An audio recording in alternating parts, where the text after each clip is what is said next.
Hello friends, how is it going? Let me refresh my page. Hello. Live in 60 seconds. Yes, I am live now. How are y'all doing? Good morning, good afternoon, good evening, good evening. Should that be the latest? Yes, how's everyone doing? Hello, experiences in Boles. I would love to see it, but I'm in Europe, so it'll be 2 a.m. for me. Yes, do not worry. It will. This is the live stream is still going to be around afterwards as well, so you can always replay it. Do not worry. I'm doing great. Hello. Hey Phil, how's it going? Hello Ibrahim. Hey Michael. Hey Katan. I will be future alumni. Well, hello. Hello. Good morning. First time seeing you live. Really? Okay. I will try to not say anything weird. I'm just like, I was like, what can I promise in this live stream? I don't know if I can promise much. I'm like, I'm gonna be entertaining. I don't know, but I'm gonna try my best not say anything weird. Long time no see. Indeed, Ibrahim. Hello from Florida. Hello for all from India. Oh, hello. It's pretty early for you, isn't it, in India? What, like 6:30 right now? It is 8 a.m. for me. So yeah, 8 p.m. Abby, Eastern time. I think I'm getting a lot better at guessing people's time zones now. 3 a.m. for me, probably somewhere in Europe. Western Europe, I think. Moscow, 3 a.m. No, that was Eastern Europe. My bad. 1 a.m. UK right now. Oh, damn. Okay, well, thank you so much for joining still, despite it being 1 a.m. Replays will be there as well. 5:30 a.m. India. Oh, Clara, you're also from Hong Kong. Hello. Yes, I think we chatted previously, did we? If I remember correctly. 5 p.m. West Coast. Indeed. 7 p.m. there. Central time. Yes. 6 p.m. Salt Lake City. 6 p.m. City Mountain time? Yes, it will be posted. Do not worry. 1 a.m. on Trash Island. Where's Trash Island? Isn't that the UK? All right, I'm gonna get started since you guys are here, and I appreciate you guys for being here. Okay, so let me move on to my slides. Over here. Oops, where's my slides?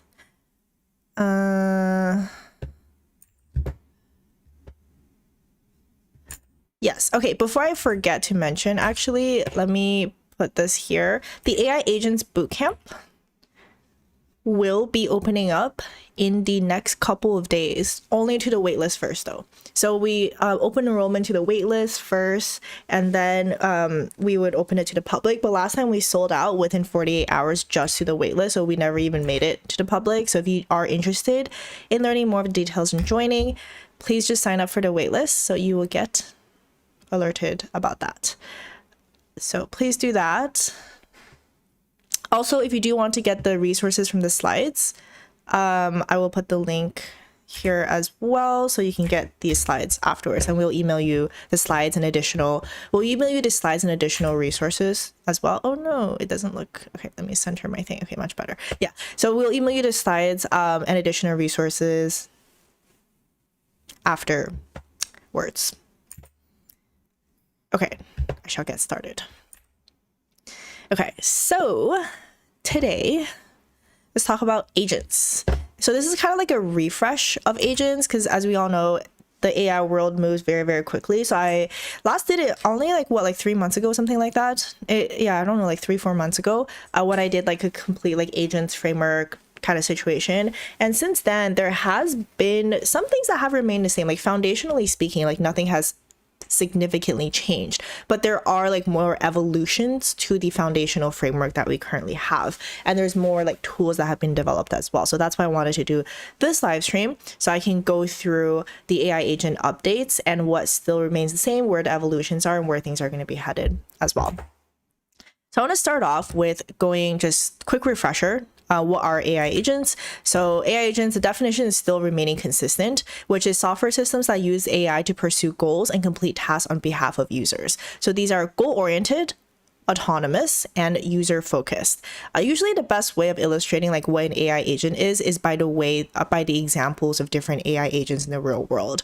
And we usually think about AI agents as encompassing some type of human role that it's able to do the counterpart of in a autonomous way. So some examples would be customer service agents. They're able to handle customer inquiries, process returns, and escalate complex issues automatically. Sales assistant agents qualifies leads, book meetings. Research agents can gather information about multiple sources, synthesize findings, and produce comprehensive reports. You also have like code review agents, content creator agents, data analysis agents, among many other different types of agents and automations out there. So this core definition, what it is that they are, what the goal of an agent is, very much still the same. So the next part is the 6 components of AI agents. I think I presented this framework last time, like 3-4 months ago, and in a couple videos as well. So this is also like foundational. The analogy that I like to give was like, it's basically a lot of these components, the components themselves are going to be the same, but there's going to be a lot of developments within these components and new like concepts and new tools that are being developed, as well as as they evolve together. So this is still very much the same. So what are the 6 components? So the components are, first one is models. So every AI agent needs to have a model, which is the intelligence engine that powers the reasoning and decision-making capabilities in AI agents. And, there's a lot of different types of models that you can have. There can be open source models, there can be fast models, there could be small models, there could be like very complex thinking models. So depending on what your use cases are, you can choose the type of model that you want your AI agent to have. Then we have tools. So model is not enough. You really, in order for your AI agent to be able to perform things autonomously, you want it to have access to different types of tools that will allow the agent to interact with external systems like APIs, and perform actions in the real world as well. So doing things like being able to search the internet, being able to access some parts of your computer, like being able to access like certain workflows within your businesses as well. So these are all collectively known as tools that you're equipping your AI agent with. The next one is knowledge and memory. So your AI agent, you want it to be able to have persistent knowledge over time and memory over time, depending on what it is as well. So for example, if you have an AI agent that is like a therapist AI agent, right? And you're like, having chats with it, you want persistent memory. So one session that you have with the therapy agent, you want it to persist whatever it is that you talked about in the next session as well. So this is also really important for a lot of chatbot interfaces, like ChatGPT, for example, right? It's able to remember information from session to session. So that's memory. And knowledge is like databases of information that it wasn't necessarily trained on. So for example, if you have like a lawyer, like a legal agent, you might want it to have specific knowledge about different legal cases that you're doing. Or oftentimes if you have like some sort of data management system AI agent within an internal company and it wants to be able to query specific data that is for that specific company, then you would also need to provide it knowledge that is only available within the company as well. Next, we have audio and speech. So this one is not like necessary, as in like you don't have to have it, but it is a very big component. It's very important for a lot of AI agents. A lot of AI agents do have them because having audio and speech capability will allow your AI agent to be able to, it's like less barrier of entry for you to interact with it, and also it gives it a lot more modality as well to be able to interact with other things. A great example of this would be like an AI agent that is able, like an assistant AI agent that's able to like make phone calls to set up appointments for like dinner reservations, calling different places. This is actually quite common as well. Have you guys ever seen the videos on AI agents where it is like 2 AI agents speaking with each other? Like one is booking an appointment and one is like they're receiving, and like a small company or something, and they both realize that they're AI, and then they start speaking in a more advanced form. Anyways, is it called like gibberlink or something? I don't know. Anyways, so yeah, so audio and speech capabilities. So you can choose to give your AI agent the ability to do that. Next up, we have guardrails. So this is really important. All AI agents do need to have this, which are safety mechanisms to ensure the proper behavior and prevent harmful unintended actions. So you need to be able to test quite thoroughly what it is that you're allowing your AI agent to do, things that you're not allowing your AI agent to do. There's certain frameworks that will allow you to do that. Then we have orchestration. So this is the deployment, monitoring, and improving of agents in production environments. So, you know, you can make your AI agent, but you gotta like release it into the wild, right? So it's able to like autonomously do the things it's supposed to do. So you need to orchestrate that. You need to deploy it. You need to make sure that it's not, you're monitoring it to make sure it's still doing what it's supposed to be doing over time. You're not just gonna like make your AI agent and just hope and pray that it does what it's supposed to do. Like you gotta like set up frameworks and systems to make sure that it's actually doing that.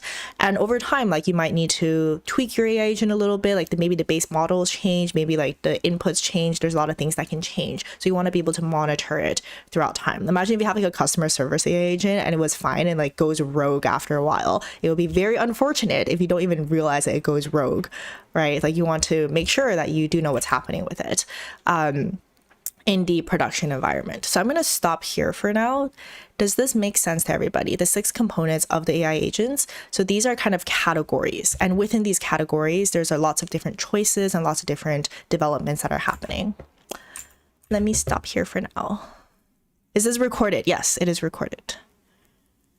You can rewatch it. Yes, thank you, Yaya. If it makes sense to you, please type into the chat. AI agent sandwich.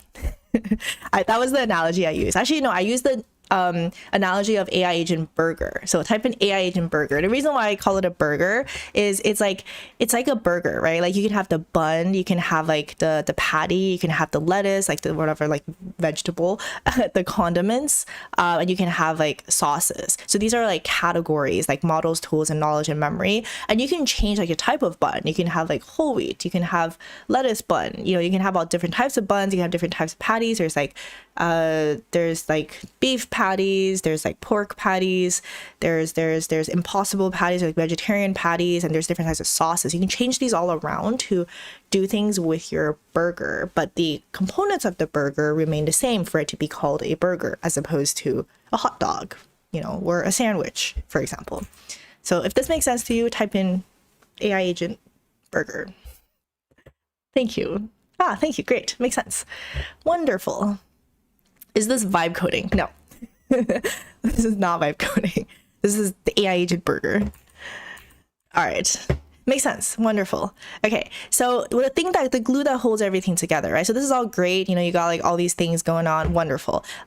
So the glue that holds all of this together, all of these different separate components together, is prompt engineering, which is the art of designing and building dynamic systems that give an LM the right information in the right format at the right time to accomplish a task effectively. So prompt engineering at its very basics is communicating with the AI. So when you have like all these components going on, how is it that we're linking these things together? Like, how is the model supposed to know what it's supposed to be doing, right? What is the AI agent? Like, you need to give instructions to the model. You need to tell the model what kind of tools it has. You have to define the tools. You have to also let it know what kind of knowledge and memory that it has, when it should be using what tool and what knowledge and memory. That you need to like tell the agent that it has audio and speech capabilities. You need to tell the agent where it should be using its guardrails, how to be using its guardrails. And when you're orchestrating it as well, when you're deploying and monitoring it, you need to be using prompt engineering to be able to see like, to test it and see if it's actually doing what it's supposed to do. So everything that it's prompt engineering is the thing that just holds everything together, giving the instructions of how it is that you're piecing all of these components together. I guess you can think about it like a blueprint, like like in instructions for how to assemble your burger. Like, I guess if you've like never seen a burger before, you just have all the ingredients there and you're just like, what the hell is going on here, right? So you need to like have instructions of like, oh, you gotta like have the 2 buns and then you put the things in the middle. You know, you put the sauce on here, and then you put, to prevent it from being soggy, you got to put the lettuce over here. So it's like the assembly instructions. That is prompt engineering. Okay, yes. So this fundamental concept not changing, and I do not believe it is going to change when it comes to the concept of AI agents. Like, it's pretty foundational and very, very well established. What does change is like the things in here and potentially like the prompt engineering part as well, like different techniques that are coming out.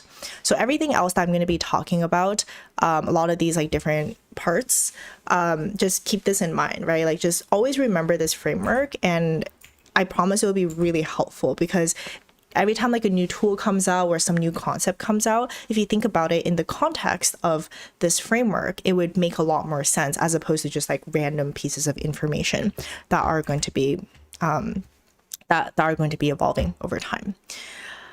But wait, something is missing, right?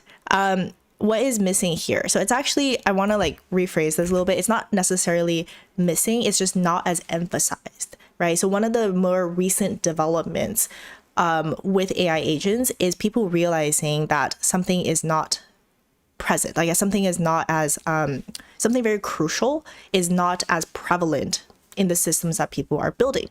So how do we know if our AI agents are actually working well? We have to think of a way to measure and improve their performance, right? And this falls into the category of the orchestration area. So I would say, like, when AI agents first develop, like, people focus a lot on, I would say, like this one and this one, like 1, 2, 3, like they focus on models, tools, and knowledge. And the audio and speech capabilities started developing, and also guardrails started developing. But this orchestration part was the one that a lot of people would neglect. They would just be like, I'll like deploy it and then like just hope and pray that it works, essentially. And then it breaks down. They're like, I don't know why it's breaking down. And then, yeah, like a lot of the issues that people had with their AI agents is because of poor orchestration, because it was just, it's a lot harder to develop good orchestration. There's a lot more like frameworks I need to develop, but in more recent times, we were able to develop more into this. And specifically, we were able to come up with better ways to evaluate our AI agents to see if they're actually performing well or not. And that is the missing ingredient that a lot of AI agents that are being built have, which is evaluations, otherwise known as evals. So evals are tests used to measure how well an AI model or agent performs at a specific task. You can think about the like eval as having a, like, there's like this loop between the prompt engineering and the evals, right? So prompt engineering is like designing and refining the prompts to improve the agent behavior. Remember, it's like putting everything, all these things together, right, in order to get the results that you want to be getting. However, how do you even know that your prompt is good? Like, how do you even know that you're assembling the components correctly? You don't. You don't. If you just only have prompt engineering, you kind of just like wing it, and then you just kind of look at the output and you're kind of like, oh, like maybe it's good, maybe it's not, I don't know. That's why you need to have evaluations, where evals, this is a way to test your performance with systematic measures, like systematically test how it is that your AI agent is doing. And once you're able to do that, it gives you a feedback loop, which you're able to analyze the results from your evaluations to then change your prompt. So it's kind of like you run the prompts, you run your AI agent, you run the evals, you realize that maybe some things are not going the way that it should be. You analyze the results, and then you change the prompt in order to try to improve the evals. So it's going to be like prompting and evals, prompting and evals. All right. This loop ensures your AI agent to get better over time through systematic testing and refinement. So this is called the prompt engineering and eval loop. If this makes sense to you, put evals in the chat, please. If it doesn't make sense, let me know in the chat as well, and I will answer some questions. Richard, I will get to that. Don't worry. I will get to that. Yes, I will actually, okay, I'm just going to address it now a little bit. Yes, I'm going to get to context engineering. So context engineering, yes, I will get to it, I promise. Okay, so this is like the foundational thing. Context engineering is, remember how I told you like the different components evolve over time? So I want to talk about evals first, which is the evolution of the orchestration component. And then I'll talk about context engineering, which is the evolution of prompt engineering, which is, rebranded it these days. But yeah, write evals, please, if this don't make sense. Okay, what does not make sense? Don't make any eval examples. Okay, great. I do have examples. So I wanted to specifically to see, like, does the prompt engineering eval loop make sense? So prompting evals. Write stuff, test stuff, write stuff, test stuff. Stuff bad, change the thing that you write. Does that loop make sense? No, you're not too far behind. Hello, PsychShock. It's been a while. Are there any off-the-shelf eval software apps? Yes, there are. I will show you guys in a bit as well. Evals. Okay. Yes. All right. I'll show you some of the examples now. So I just wanted to make this part super clear to people, like why it is that evals are important is because of this loop. Yes. Prompting evals. Okay. So types of evaluations. I'm actually going to go deeper now into how it is that we think about evals, as well as some examples of evals and tools for evals as well. So there's three main approaches to testing AI agent performance, or different types of evaluations. The first type is using a large language model as a judge. So this is like AI as a judge evaluator. So AI is the one that grades the output. So you have, your AI agent doing its things, and then another AI model will evaluate your agent's response for quality, accuracy, and helpfulness. So for example, here you have a customer service agent, right? So you're, and the customer says like, how do I reset my password? And then your agent would say, click forget password on the login page. And then your evaluator prompt to, like, say GPT-4, for example, is to rate the agent's reply from 1 to 5 for helpfulness and for accuracy. And then it would give you like an evaluation, like GPT-4, assuming GPT-4 is going to be your eval AI, it's going to give you a result of saying like 4 out of 5, clear, but could include more details. So this is the way that a large language model would be judging, would be like assessing, right? This is like an eval, and in LLM as a judge eval type. Type into chat, LLM as a judge, if that example made sense to you. I don't know what you peeps are saying about context engineering rather than prompting. Don't worry, I promise I will get to that. I do have slides later in the deck where I'll be talking about context engineering. But first, I wanted to show you guys that foundational slide, which was this slide, right? These things, right? Whatever, any new term that people come up with, that's actually a great example. Like context engineering, whatever it is that people are talking about these days, like just remember this framework and the glue that holds everything together, which is prompt engineering. Everything else is really just evolutions of one of these categories or this. And yeah, context engineering is the evolution of this, which I will explain. Anyways, yes, LLM as a judge. Does that make sense to people? LLM as a judge. Great, wonderful. Makes sense. Okay, I hope that was a little bit more concrete for what an evaluation would look like. The second type of eval is rule-based evaluation. So this is using stuff like regex patterns or keyword matching to check if specific criteria are met. So this is more kind of like usually more basic. So it's like very basic cases where it's like fundamental things that your AI agent must be able to do. For example, you have a refund policy example. This is like a coded example. So I also tried to show you kind of like different ways of implementing this. This is a coded example. Don't worry if you don't know how to code. This is in Python, so you can probably read this similar to how you would read English. So if refund, the word refund is not in the agent response, lower, it just means like lowercase, then your fail eval is going to be true. So you're going to be able to, then you would have to fail the evaluation. The logic, if the customer mentions a refund, the agent must address it. So if the agent doesn't address it, then it would fail the evaluation. Super simple rule-based evaluation. Put rule-based eval in the chat if that made sense. If it does not, I will explain further.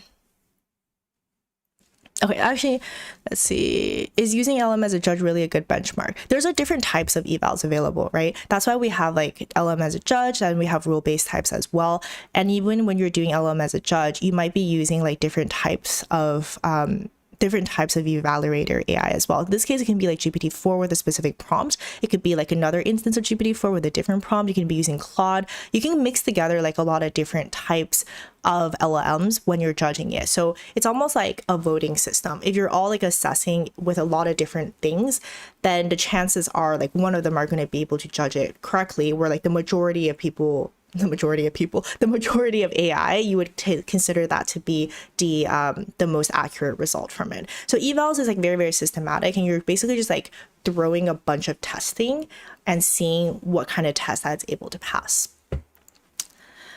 Rule-based evals. Wonderful. Makes sense. What the hell is this chat? What's wrong with the chat, Pat? That rhymed. What the hell is the, what's wrong with the chat, Pat? Would you ever use both? Yes, absolutely. So oftentimes you would use a combination of different types of evals. And yeah, like LM as a judge eval, you might do like, I don't know, like 10 of those. You might do like, I don't know, like 50 of these.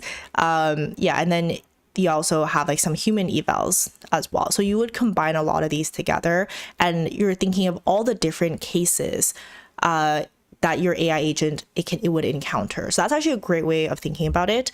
When you're writing these evaluations, think about it as like, what are the possible things, like scenarios or inputs that your AI agent could have, and you want to foresee that as much as possible and test out all the different edge cases, all the different scenarios that are there, and have that being encompassed in your evaluations.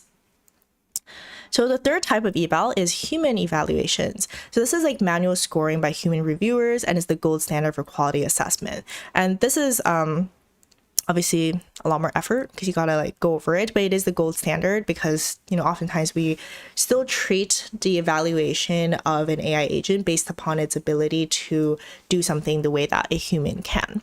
So the goal will be, yeah, manual quality check. A person manually checks if the AI agent's reply is correct, polite, and clear. So a customer message might be, item arrived damaged, what should I do? The agent replies, we're sorry, we'll send a replacement right away. And the human reviewer would rate it 5 out of 5, whereas apologetic, solutions focused, or clear actions. Like if your agent was just like, it's your own fault, or it's just like, go away, you know, then your human rater would rate like a score that's going to be lower.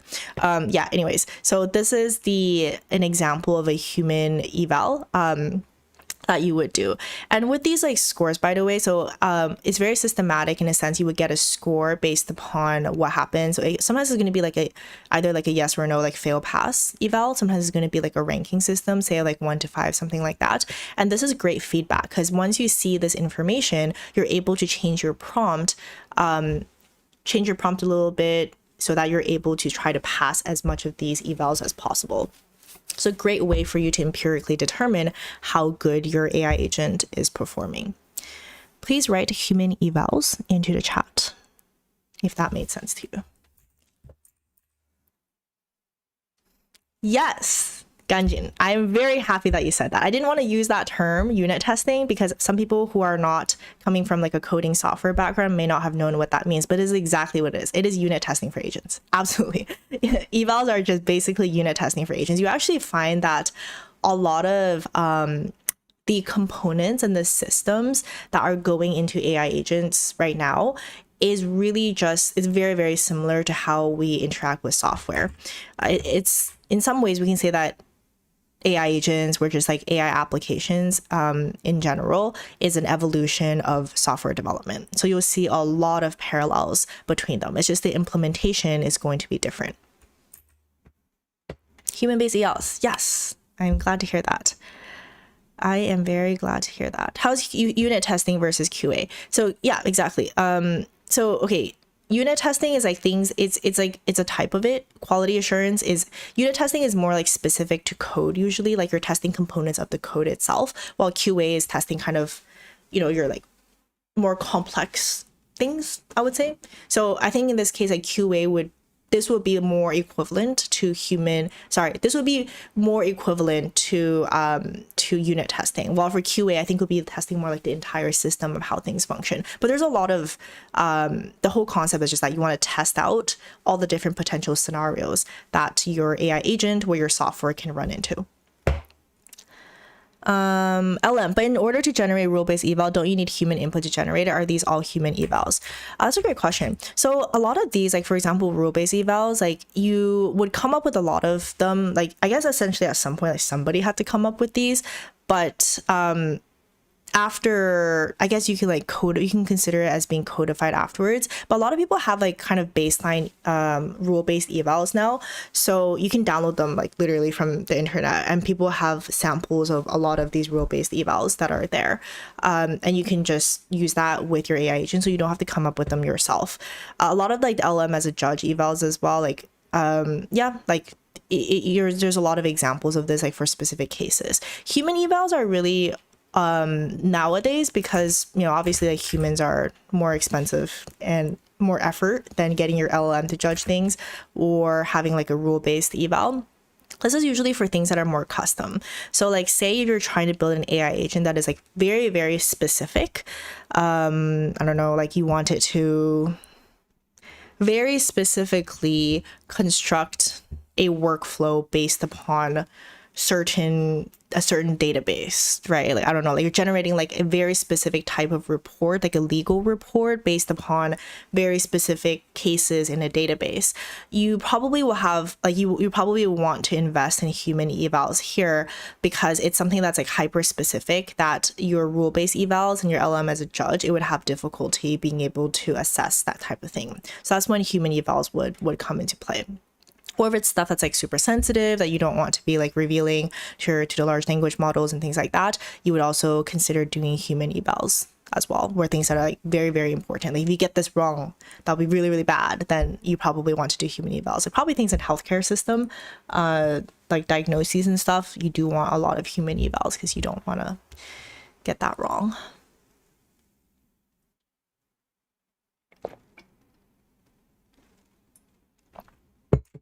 Let us see. Any other questions? Oh, hey, Sebi. How's the plantain steaming going these days?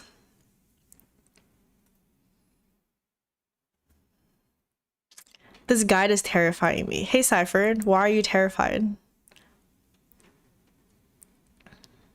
As a teacher, as a poor Pass and entrepreneur from the West Bank, is there any chance for me to join this bootcamp with a significant discount? I'm going to tell you this right now. Like it is something that I really, really want to do. Right now, we do not have significant discount for this, but please, like, I really mean it when I say this. Like, we are working on ways in order to do that, because I do want more people to have access to these boot camps. We've only done one boot camp. This is our second one. So we do want to like make sure that we have enough sustained cash flow to be able to put in and start creating discounts for people as well. So I will keep you updated on that. That's a huge glass of water. It's actually a vase. No, it's not a vase. What is this? What is this called? I think it's called a jug. Yes. It's a jug of water. Okay. Okay, I'm gonna go through the bootcamp stuff later. Okay. I'm gonna go through the bootcamp stuff a little bit later, because I do want to get through all of the things here first. Yes, so you can check it out in the meantime. So we don't have the when we open the doors, we'll have like the complete copy and all the landing page and information that's going to be there right now. But please also just do sign up for the waitlist, which I'll link over here. Also pin comments as well. I also do have a video that goes through it. There's a little bit of changes, but not really that big of a changes. But yeah, I kind of want to go through all the slides first, and then we'll talk about it. Sounds good? Bootcamp alumni here. It is awesome. Oh, thank you. LM, I don't know who you are. Who are you? I'll probably know your name if it were more than LM. Okay. I'm currently steaming plantains for a pharma company now. I'm finally fulfilling your dream of the I love drugs truck. No comments, Sabine. Wow, congratulations for a pharma company. Oh, guys, sorry. Sevi has like, we go way back. I think Sevi, you've been around since we had like what, like 3,000 subscribers, something like that. It's like 5 years ago Sevi has been around, and he's always dreamed of becoming a plantain steamer. And I guess he's doing it at a pharma company now. All right, I will continue on. a lot to cover, my friends. All right, so next slide here. Yeah, I wanted to talk about some of the eval tools. So some popular platforms for testing and measuring AI agent performance. So there's a lot of eval tools that are available, and I think this is like super exciting because last time I did this, which was like 4 months ago, most of these didn't exist. Like the OpenAI ones were like not very good. Langsmith, I think it didn't even exist. Retool, I don't think they had their thing yet, and NA10 also didn't really have like an eval platform. So it's crazy how fast things are developing. Anyways, yeah, so these are like some popular platforms. There's also like other ones available as well, but I try to kind of show you guys these because they're representative of different types of evals. So like OpenAI evals is like open source frameworks that you can do. Yeah, I'll like actually show you each of these in a bit. So OpenAI evals are open source frameworks that you can literally just like on GitHub, which is here, and then you can just like download them and use them, and you can also contribute them. Whoops.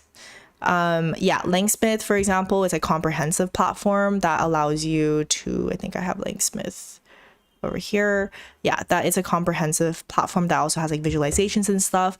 Retool is a low-code platform, so you're able to build internal tools like AI agents and things like that, and also be able to test them, including evaluations, all within the system. And NA10 is a workflow automation platform, which is like you can do completely no code, and it does have evals as well where you can test out things. So yeah, like research and testing, generally you want to like do something like with OpenAI evals. Production monitoring, Langsmith is quite good because it has that visualization component. For business teams or people who want to do like no code stuff and remain on a single platform, I think Retool is great because you can build your agents and also test them at the same time. For automation workflows, where if you're already using NA10 in your business, then you can consider using NA10. NA10, I would say, is the least robust in terms of the eval system. It's like literally a spreadsheet. Like I will show you this here, but it does have like that system. It does have evals as well. So there's, like I said, there's like a bunch of other ones that there's like so many different types, but I tried to show you different categories of eval tools. Oh yeah, and then if you're more of like a Cody person, like this one would be like your Cody stuff. This one as well. No, if you want to do like low code, no code stuff, then you probably want to check out like Retool and NA10 evals too. So yeah, let me just show you like a couple of these. So the OpenAI evals, like what do these evals actually look like, right? It's like Tina's talking about these conceptual things. What do they actually look like? Do not be afraid if you have not seen this before. I feel like GitHub sometimes can be like super overwhelming, different repos, but this is the OpenAI evals repo. Like there's like a readme. You can like go through this if you want, and it explains to you how to like download the evals, how to use them, how to make the evals, and you can like write evals and contribute towards them as well. So some examples of evals, like this is like a eval. So this is a YAML file, so it's a specific type of file that you can use. You can feed it in to evaluate something. So the prompt that you're giving, this would be like an LLM based eval, right? Like a model who is going to be evaluating. Remember the thing that this category, LLM as a judge, right? This will be an example of this. So it'll be like you're comparing a submitted answer to an expert answer on a given question. Here's the data. So it would be like begin data, question, expert, and submission and data. So you're supposed to, this is like a template. You're meant to like fill this part out. And then it says like compare the factual content of the submitted answer with the expert answer, ignore any differences in style, grammar, or punctuation. The submitted answer may either be a subset or a superset of the expert answer, blah, blah, blah. So it just gives you instructions of all these different things. And then choice strings is A, B, C, D, E, and input, output. So this is the like factual type of thing that you're evaluating. Then you're able to evaluate if your AI agent gets the right answer or not based upon this. And you will give this as the prompt to your LLM as a judge, the judge LLM with the, yeah, and then you would tell it to evaluate based upon this prompt. There's like other ones here, like humor.yaml. So it's like explaining humor, where it's like, is this following funny? And then your LLM as a judge is supposed to go in and decide if it's like, yes, it's funny, no, or it's not funny, or it's not really sure if it's funny or not. Humor out message, was the assistant your last response above to the user funny? So it has like a lot of these that you can just directly download for free. from here. Some of these might be like useful for you, some of you might not. Like some people just like download everything and try them all out and see what is relevant or not, and just get rid of things, or you can like pick specific ones that you want to do. So these are things that people have already come up with. There's a diversity eval, like are you following texts that are diverse? Yeah, so there's that type. Yeah, there's like other ones as well. So let me see different tests that are available. Unit tests and evals, test metrics. Okay. Events labeled expected. Okay, yeah. So there's like a lot of files in here, so probably take you a while to just look through them. But yeah, if it's all over here. So I think there was some other evals that I think was a prompt-based.py. Manage prompts for different types of models, chat versus non-chat models. Custom eval. Okay, yes, this is what I want to show you guys. So how to add a custom eval. So it also teaches you like how it is that you can add different evals as well. So you can read through this, create your data set, like do these things and create the eval here as well. So a lot of different ways of doing this. And yeah, this is going to be in the category of large language models as a judge, as an eval. All right, type in the chat OpenAI evals if that made sense to you. Please answer any questions.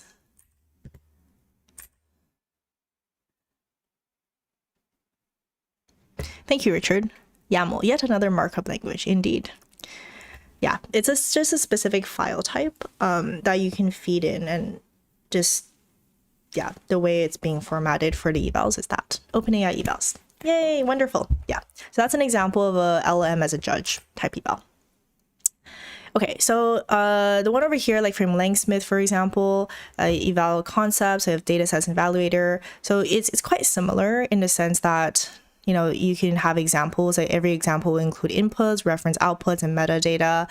And, you know, they have this like little picture here. So it shows you like what's the input, reference output, what it's supposed to be referencing, and then, you know, information about what's created, modified, and splits, like what it is that you're supposed to be doing. So I think this one is like, it looks better for sure because it's not just like downloading a bunch of evals from OpenAI. There is like a dashboard for this, and it also has like created examples. I think one of the things is quite nice about Langsmith is that it allows you to trace through your evals, like what it is that your models are doing over time. So you're able to see like what is happening, how it's improving over time. So you're able to see these things. So if in production, you might want to be using more something like Langsmith as opposed to stuff like here from OpenAI, because then you have to go build your own dashboard and things like that. I mean, I guess if you don't mind doing that, then that's fine as well. Yeah, so yeah, it has LLM as a judge, heuristic, types, pairwise, blah, blah, blah, experiment. And this is what it looks like how it is like rating it, success versus not success, how helpful it is. It gives you all these scores as well. So yeah, Langsmith is honestly quite good. Like the dashboard that it does provide, like the way that it looks over here is pretty much how it is. And the quick start is also really easy to do. So I'm not going to go over this right now because we don't have that much time and I want to get through a lot of other things as well. But if you go through the quick start guide and tutorials, it's actually not that bad to get it started. Yeah. So this is also, it does require you to know some code.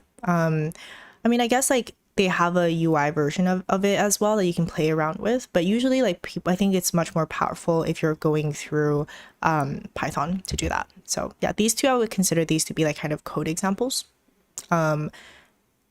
If you're using like AI agents and you're more familiar with code, I think I would recommend checking out those two.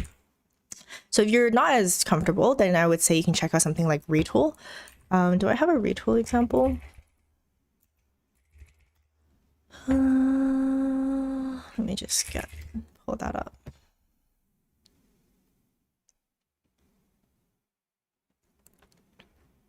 Oops.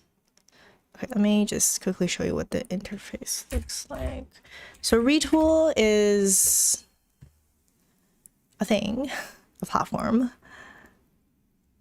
Load. Okay, yeah. So with Retool, I think it's quite nice. Like this is a no code tool. I guess it's no code slash low code. So maybe like more low code tool where you can build out your agents, and it's specifically for businesses. Like it's for internal tools. I think it's like especially good for internal tools. So you're able to build it up, and then it's like a drag and drop kind of interface.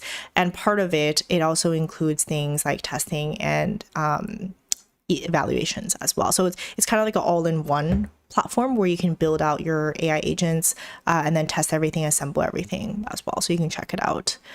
Yeah, I mean, you would generally find that code examples are always going to be cheaper or free compared to these kind of like low code, no code versions, tools of things, right? Which makes sense because they have to like build the interface out for you. So that is almost always going to be the case, that if you want things to be cheap or free, then the coded solutions is the way to go. I can think with Retool, I don't know what their pricing is. Oh yeah, also I'm on a VPN right now, so that's why it's listed in euros. Yeah, so it's like 46 euros. Actually, that's not bad. Yeah, that's not bad at all. Billed annually. I don't know if they would also bill in addition to this. Maybe this is the base cost, but yeah, these are like the plans that are available. And then finally there's NA10. So this is like a no code example. So I just want to show you what the evals look like on NA10. It is literally a spreadsheet. So they also have like evals that you can use. So this is an example that I took as like a sample NA and evaluation data set. So it would just have like certain data sets. You have the question, reference answer, actual answer, similarity, or rationale, like on RAG as well. So it just have like all these different categories of evaluations that you can literally just use and import directly into your NA10 workflow. And you're able to like score it based upon that. So NA10 templates. Yeah, they have like a bunch of these as well. So I just want to show you an example of one of them.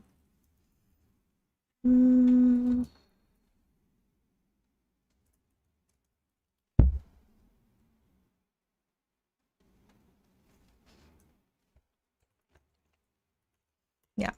So this is an example of evals. They have like a bunch of templates that you can do. And what it looks like is just these spreadsheets where it would give you like the information, and you can use this to evaluate. You can like make your own dashboard as well if you want, based upon how it is that your AI agent is performing on this. And then you can do the prompt engineering and eval iteration cycle. All right. Type in just evals in the chat if this is helping you make things more concrete.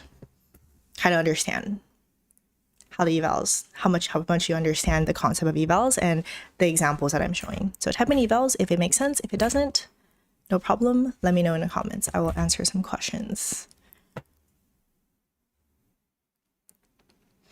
Looks like an ML training set. It essentially is, right? It essentially is. It's like evaluations, like unit testing, like training set, like in a testing set. These are all like very similar concepts to each other. You're just implementing it through a lot of different ways. That's actually what I was also trying to illustrate here, which I hope I am able to do. Like what I'm really showing you guys is like things like the concepts and frameworks for stuff, right? And the tools themselves, like there's different ways of implementing these different concepts. Like you have like the OpenAI stuff, you have like Langsmith things, you have NA10, and you have Retool. So these are all just implementing the same kind of fundamental concept in different approaches. Just like how it can be like training set, testing set, if we're talking about machine learning, it can be unit testing, if we're talking about software engineering. Conceptually speaking, they're all very, very similar to each other. Yay, evals. Okay, great. I am very glad to hear that. That's all making sense. Wonderful. But I'm not a programmer, so I'm starting to get a little lost. Okay, no. I think this is like, please let me know when this is the case. I also want to make it like super accessible. Like being able to show you like different ways of doing this from like a no code perspective, something like NA10 versus something that's like a low code perspective, like Retool, and then something that's like much more like code, robust, like code implementations like OpenAI or Langsmith.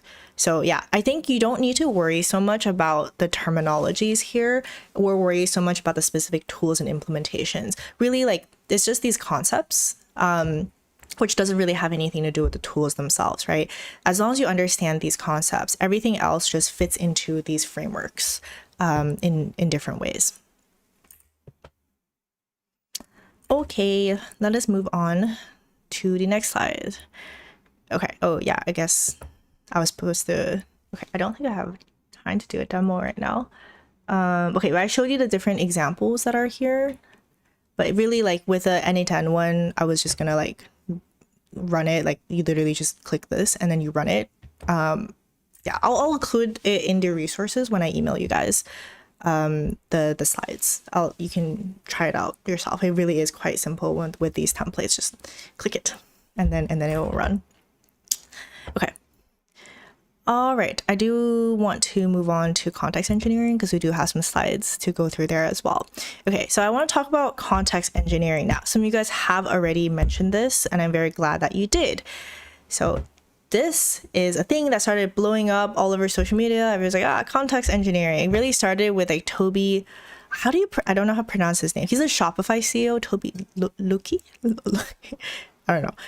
Sorry, Toby. Yes, it started with Toby. He's a Shopify CEO, and he's like, I really like the term context engineering over prompt engineering. It describes the core skill better, the art of providing all the context for the task to be plausibly solvable by the large language model. And then Andre Kaparthi, who's also the guy who termed vibe coding, he's like, yes, I also like context engineering, +1 for context engineering over prompt engineering. People associate prompts with short task descriptions you'd give an LLM in your day-to-day use. When in every industrial strength LLM app, context engineering is a delicate art and science of filling the context window.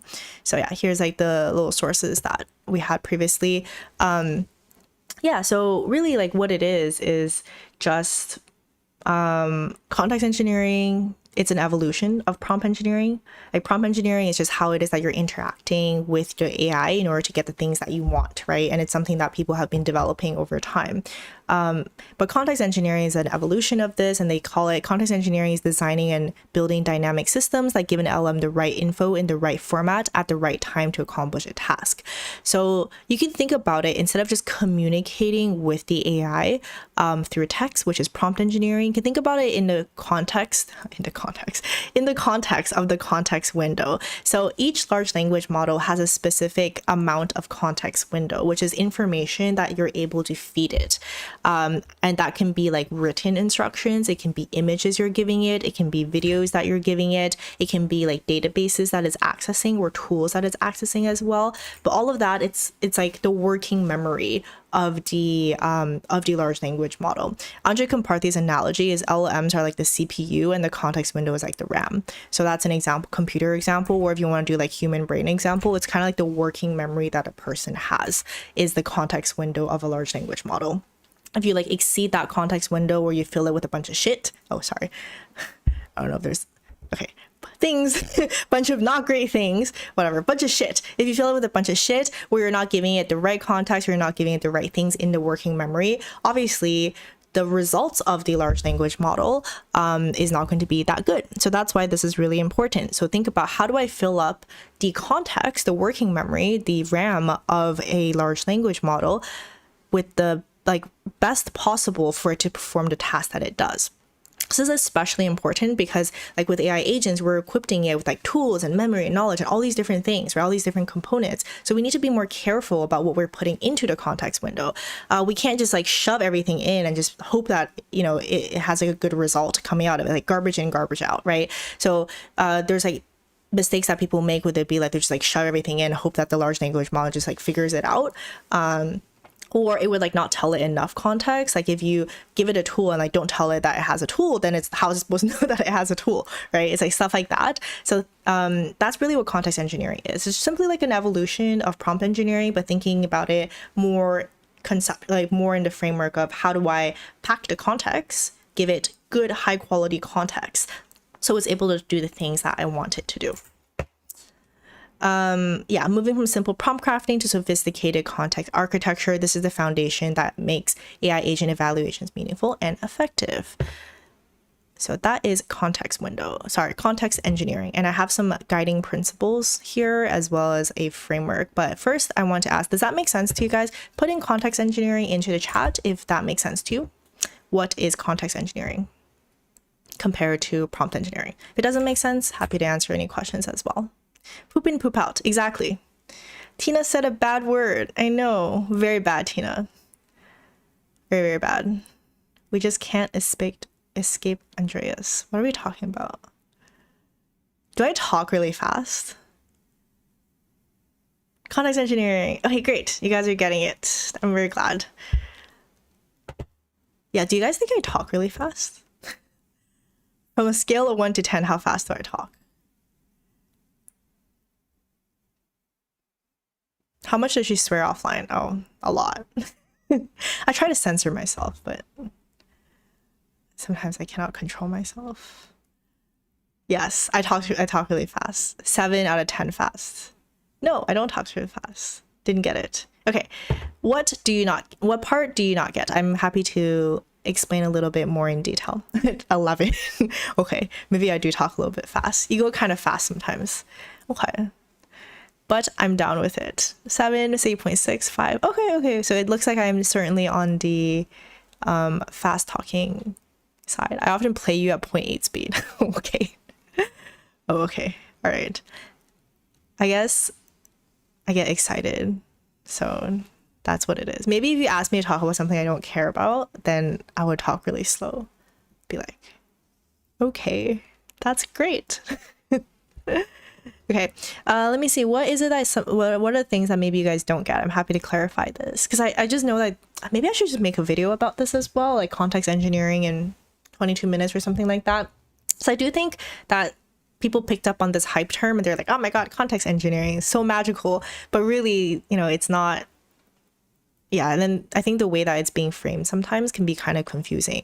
I think the best way of thinking about it is just simply the fact that it is an evolution of prompt engineering, and it's also the way that you're fitting in the context, like how it is that you can pack the context to the best of your abilities to get the best results possible. Please do make a vid. Yeah? Should I? Okay. I guess I can do that. Your wish is my command. Okay. I want to go through some of the principles of context engineering. So as a guiding principle, so we're not doing too well in time, but I will try to cover some of these. So really principles of context engineering. So I think there's 2 guiding principles that are quite important, as I also have like a framework over here. So the first one is that you should share context and full agent traces. Let me actually show you a very wonderful article by Cognition, which I think I want to give like huge credit to, who did really well in illustrating this. So credit goes to Cognition here. I really like how they illustrated it. So the principles here is to share the context. That is the first principle, share context and full agent traces. And the example that they used here is like, say for example, you have this multi-agent framework, right? Like you have a task that's coming in, your agent is breaking down the task into subtask 1 and subtask 2. Sub-agent 1 does subtask 1, has a result 1, and a sub-agent 2 does subtask 2, has a result number 2, and then you have an agent that has to combine everything together to get a final result somehow. So this is like a very standard like multi-agent parallel framework over here, but you see the problem with that, it's actually a very fragile framework. And the example that they give us is like, say for example, your task is to build a Flappy Bird clone, right? You divide it into 2 subtasks, where subtask 1 is building a moving game background with green pipes and hitboxes. So that's what subagent 1 is supposed to do. And subtask 2 is to build a bird that you can move up and down. So we're splitting it up. So we're splitting this up, where subagent 1 is building the background and subagent 2 is supposed to build the bird, right? And then theoretically, the agent at the bottom is supposed to combine these together to get a functioning result. But what happens if subagent 1 misinterprets it and then builds the background wrong? Like maybe like didn't realize that what a Flappy Bird background is supposed to look like, and then it built something like a Mario Kart background. So after you do that, even though you have a Flappy Bird from subagent 2, the agent at the bottom is going to be super confused because it doesn't know how to join these things together. So that's why you have some problems occur and you have a multi-agent system that fails. So that is why it is very, very important to be sharing context and the full agent traces and not just individual messages. So it would be much better if you have that agent and conversation actions so far. So you're giving the agent all the information that's coming here. So you have the little green thing that says conversation action so far. And you give this like high level context of what's happening to each of these sub agents. So with that information, you have a higher likelihood of all this information being processed, so that sub agent 1 and sub agent 2 are able to get the task correct, and your final agent, even if it's like slightly not correct, because it has all the context from previously, it's able to do a better job of combining the work together. So that's like the situation here. But as you can see, it says that it's still unreliable. And the reason why it's still unreliable is that you could potentially run into another problem where maybe your subagent 1, like, you have all the context and information that is available now, but not everything is just based upon like a mistake or not a mistake, right? Like your subagent 1, your subagent 2 are still operating independently of each other.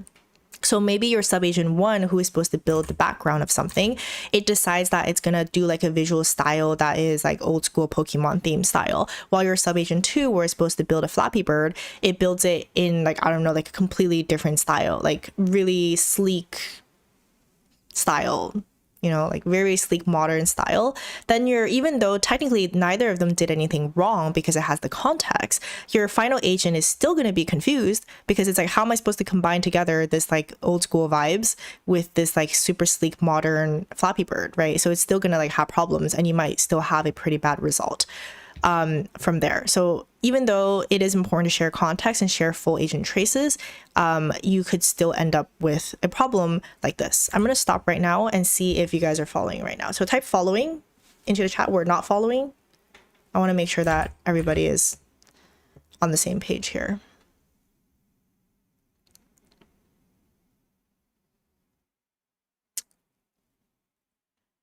I have that article in my file. It's a really good one. Following. Yeah? Wonderful. Okay, great.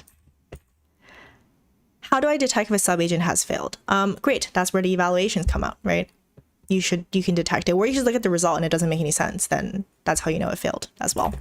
Great, following. Wonderful. Okay, so it's still unreliable here. So that's why you need to have a second principle, which is the fact that actions carry implicit decisions, and conflicting decisions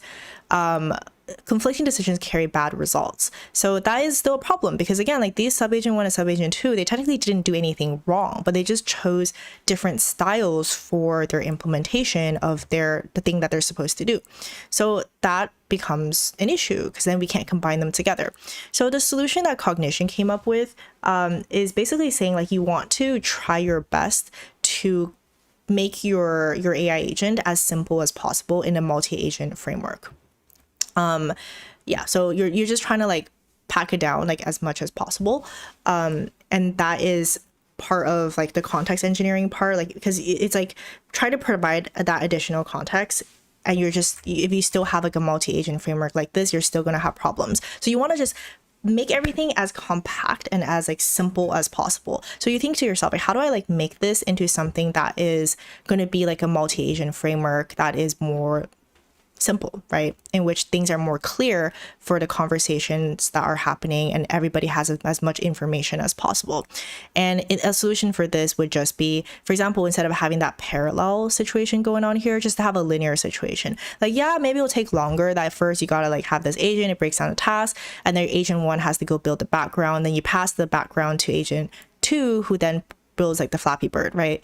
And then the final agent is going to combine everything together. So this is going to take longer, maybe that's like not great, but it is more simple and is a more reliable method because you're increasing the context awareness of everybody. When I say everybody, I guess like every AI that's going on here.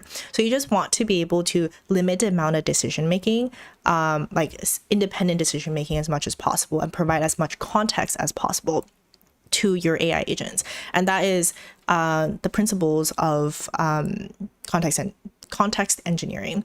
So yeah, it's still like the article goes on to talk about how like this still can be a problem because, you know, as it goes on and on and on, the context can start overflowing because you're just getting like such a long linear chain that's going on. So another solution that it proposes is that you can actually have like a context compression large language model. So as it goes through this linear flow, you're not just passing a context step by step. You actually have another agent that's going to come in here and compress and summarize the things that happened previously to pass it on like along the way over here. So it has smaller amounts of information that's passing through. So that's one of the solutions for how to be better at context engineering, by having a context compression large language model. And you can fill out your context window better through something like that. And yeah, like it kind of goes through more examples of this. Really recommend you check out this article. I think it's actually really well done. And yeah, it'll be part of the slide deck and the resources that I'll be showing you guys too. But those are the two principles to keep in mind, the fundamental principles to keep in mind, which is you want to share context and share full agent traces, not just individual messages. So provide as much context as possible. While at the same time, you want actions to carry implicit decisions, and conflicting decisions carry bad results. So you want to reduce independent implicit decisions as much as possible, reduce conflicts as much as possible. All right. Any questions for that part? Does it ever make sense for a subagent to return multiple results? Yes, it does. There are many ways of that does occur. Can the context be passed as a parameter to both agents? Yep, it can. You can pass the context down like to multiple agents. You can pass it however it is that you like. Oh no, there was a fly. That was great. I look forward to reading the article. Okay, wonderful. Yeah, I really think it's quite a good article. Is context like a universal rule for the large language models? Yes, it is. Like context window is its working memory, it's its RAM, like it's how it is that you communicate with it and give it instructions. So you will always need to be sharing context with the large language models. That is the paradigm that we currently sit at. Yes, so those are the two fundamental principles for good context engineering, which is a step up from prompt engineering. And then here's also a context engineering framework. So also like, you know, there's these resources to check out as well. So I actually did link these here. This is also really helpful. So not going to go into too much detail about this, but when you think about what it is that you can do to do better context engineering, this is quite a nice framework. You can consider like how it is that you can write context, like context that you can write down, like long-term memories, having a scratch pad and having certain states, and then think about how to select context. So the things that are there, like how do you select, like retrieve from the scratch pad, whatever it is that you wrote down, retrieve from long-term memory, retrieve from relevant knowledge, and then retrieve relevant tools as well. So that's another way of thinking about like how it is that you're manipulating the context. Like what are the things that you can select context for? Compressing context, that's an example that we already saw from this cognition thing. Like how do we compress context and information to prevent context from overflowing and being more concise? You can maybe have something like a context compression model that's able to compress the context for you. So summarizing context to retain relevant tokens. It can also trim context to remove irrelevant tokens. Like maybe as you go on this linear path, maybe every like 3 sub-agents, you can get rid of the ones from previously because it no longer becomes relevant. So there's like lots of ways that you can do to reduce the amount of context that's there while still keeping and retaining as much information as possible. Or isolating context. You can like consider partitioning context into different states, into different environments and sandboxes, or across different multi-agent systems. This one is actually like an example that we see here as well in a lot of multi-agent systems, like this parallel system here, where like the thing over here, you can, instead of having like all the context available all the time to everybody, you can consider like how it is that you can partition the context to different sub-agents so they're able to have different instructions independently of each other. And then it would allow the agents to each have their own context window, right? As opposed to just having like this like massive amount of context that all the agents have to access. So these are like some considerations when you're thinking about how to manipulate the context in a large language model. Okay. All right, so I think like the fundamental principles of prompt engineering, like the frameworks that I've shared in previous live streams and different videos, that's still very much relevant. like it's not like prompt engineering itself is like become obsolete. This is just an evolution of that. And prompt engineering, like if you're using it just like, you know, on a chatbot and stuff like that, I think is still the thing. Like you don't need to be context engineering everything. This is really when you're doing things like building agents, like building AI applications, like things that are more complex, then you need to start being more careful about the context engineering. You can think about these frameworks, these principles that I shared, as well as the framework here, how it is that you can be better at manipulating the context for a large language model.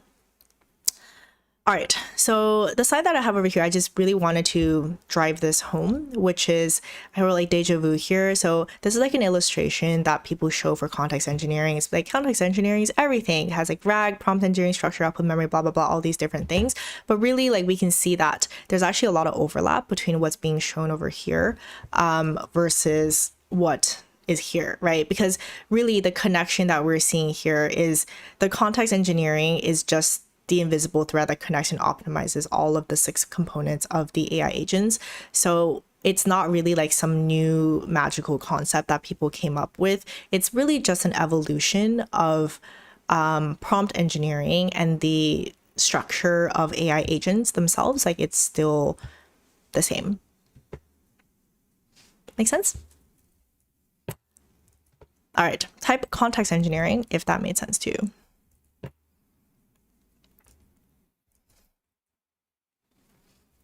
That graphic is fire, right? I don't take credit for that. I have linked all the sources in the text. I really think it's quite wonderful. Yeah, it is quite wonderful. Context engineering is more on a system/app level than a chat level. Yes, exactly.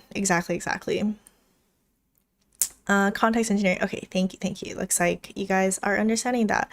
Yeah, I hope that made sense to you. Honestly, I was pretty confused when I was like looking into this myself, and I was like, what? Because people are like saying a bunch of random things. I mean, what is this context engineering? And then, you know, I thought back to the framework. Whoops. Here, I thought back to like this framework here. And I'm like, okay, well, these are the 6 components, and then this is the prompt engineering. So I'm like, how does context engineering fit into it? And I'm like, oh, like what they said, like, you know, this is the new prompt engineering. So I'm like, okay, so it really is just like doing things on this category and this category so that it's making these elevating the things that are over here. I'm like, oh, okay, makes sense, right? Like as long as you understand the different components of AI agents and how does that things are being held together, then you're gonna be fine, because everything that comes out of it is probably just gonna be some type of innovation or evolution of whatever is coming over there. Admin, have you used an AI agent to send SMS messages and order shopping items for you? Do you need an MCP server for that? You're super pretty, by the way. Thank you for sharing this information. Thank you so much for supporting this channel. Appreciate it. Have I used an AI agent to send SMS messages, order shopping items for you? I have WhatsApp messages, so that's like I have a little personal like finance little AI agent where when I like buy things, I would just like record what my purchases are, and it would send me like WhatsApp messages and summaries and things like that. I have not tried ordering shopping items before, building an agent for that. I'm pretty sure a lot of like platforms like Instacart or something like that, they have like a shopping agent that is able to do that. But that's like, I think it's quite doable. In this case, you would probably, so you would need to have SMS enabled as one of the tools. Yeah, so going back to the thing over here, like if you think about it, what do I need to do for this AI agent? So it needs to be it has to have a model, so you can choose the model that makes the most sense, probably a general model like OpenAI's ChatGPT, a GPT-4, it makes sense. The tool, so it would need to have access to be able to send SMS messages, right? Maybe it also needs to be able to receive SMS messages as a tool, depending on what you want to build, and order shopping items for you. So you would also have to give it the tool to give it the ability to order shopping items for you. Maybe you need to have connected to an API like Amazon or Instacart or something like that. Yeah, so whenever you want to think about a new AI agent that you want to build, just think through these components. What do I need from these components? Like, how do I choose? What do I choose in each of these categories? Like, do I need knowledge and memory? Do I need to know the information that I'm buying? You probably want to have a database of all the things that you bought previously. Maybe if you like close your chat thing, you wanted to have that memory to persist as well. So yeah, just think through that. Do I want to have audio and speech capabilities? You always want to have guardrails and orchestration. Yeah. So that is a way that you can think through how it is that you can build an AI agent. Do you need an MCP server for that? Yeah, so MCP, okay, that's a great point that you raised up. MCP is something that is most relevant to these two categories, like tools and knowledge and memory. Really what MCP is just like a new type of, it's just a protocol that makes it easier for your AI agent to be able to have access to different tools and different types of knowledge and memory. Because previously, like, because there's so many different types of APIs and external systems, it can be like a huge pain in the ass trying to equip your AI agent with different types of tools, because you gotta like do it differently for each type of tool that you're doing and each type of knowledge and memory. But if you use like MCP, that specific protocol, you're able to connect it much more easily because it follows the same thing. It's kind of like USB-C plugs or USB plugs.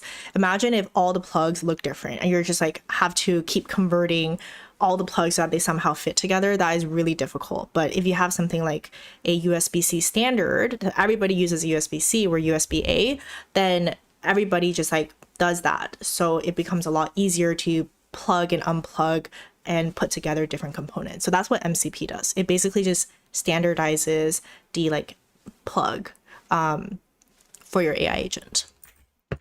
So yes, in that case, you would need an MCP server because you're equipping it with different types of tools and knowledge and memory. Yes. Vibe engineering. Cool. I hope that was helpful. I really, really hope this was helpful for you guys. So this is like the update of where prompt engineering is context engineering now, a lot of evals, which is a development orchestration, but the fundamentals are still going to remain the same.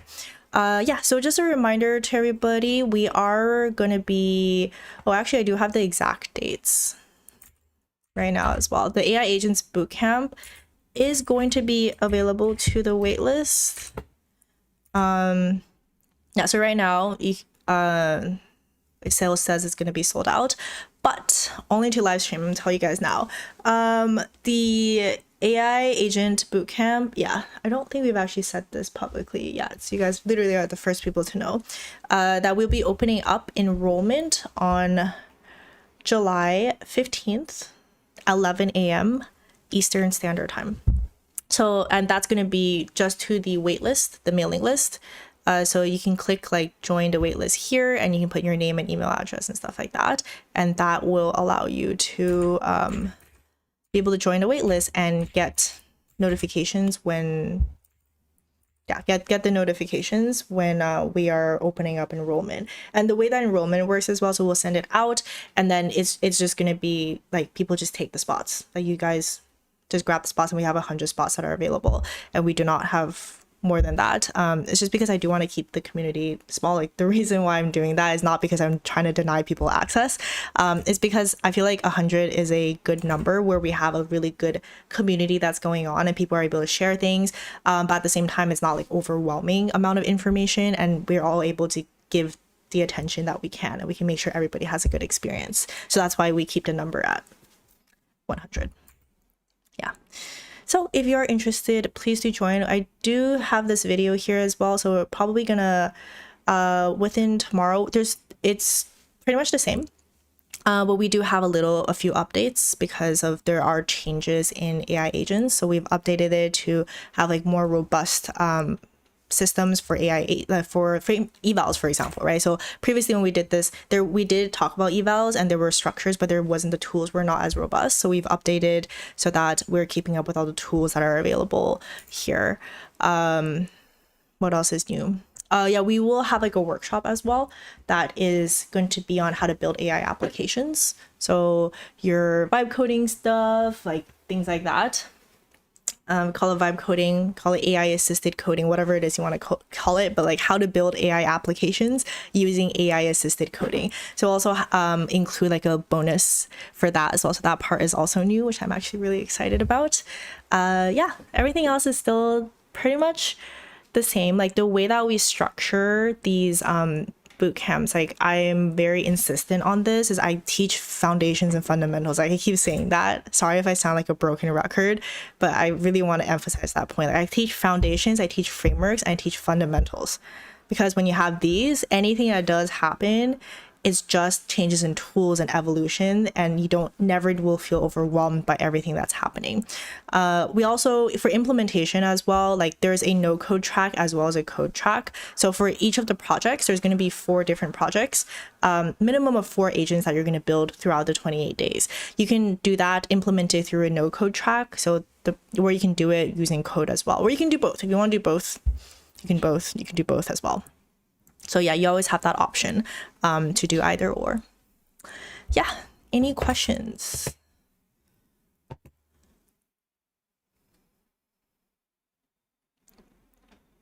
Just asking about a recording link. Yeah, recording will still be here. Do not worry. It will still be here on the channel. I won't take it down, so you can check it out. And yeah, actually, probably you want to, if you haven't already, like do sign up for the workshop as well, because I will be sending you emails afterwards with the slides. So yeah, if you join the workshop stuff, so I'm gonna put here, if you want to have the resources, it's in the description, but I'll put the link again to get the slides for this workshop. And if you want to join the AI Agents Bootcamp, here's the link for that as well. So enrollment will begin on July 15th, 11 a.m. EST. So please do sign up. Now, just, it's one button. you just one button, sign up for the waitlist, and you'll have more instructions. We'll be sending more email reminders, a couple email reminders and some more instructions and information about the bootcamp as well. So when we do go live, all the things, we'll have all the updated information there too, and we will let you guys know. How much does the bootcamp cost? Yeah, so it costs, it's $900, I think I have a description here. It's $997. If it's a one-time payment. We also do have payment plans available for the 4 weeks. And we also do have a higher tier as well for people who want to build like very specific agents. So the higher tier that we have, that's the one with only 100 spots. And we also have one that is only for 10 spots. This is for people who like really just want to build a very specific type of agent, like their own custom agent. They want one-on-one consulting. They want like very fast-tracked learning. So that one only has like 10 spots available. I would say most people just go for the AI Agents Bootcamp like core. I think it's much better for most people if you're just learning. And yeah, you only go for the higher tier if you just have something that you want to build like very specifically. Usually people who take that tier are going to be like business owners or like execs who have like a specific problem that they're trying to solve.